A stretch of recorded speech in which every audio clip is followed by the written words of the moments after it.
అమ్మా భవానీ లోకాల నేలే ఓంకార రూపమమ్మా, తల్లి నీ మహిమల్ని చూపవమ్మా.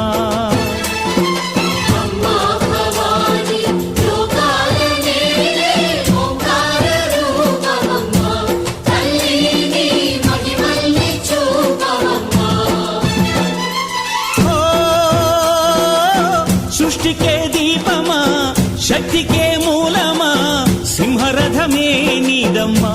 అమ్మ దుర్గమ్మ భక్తులను దీవించుమా.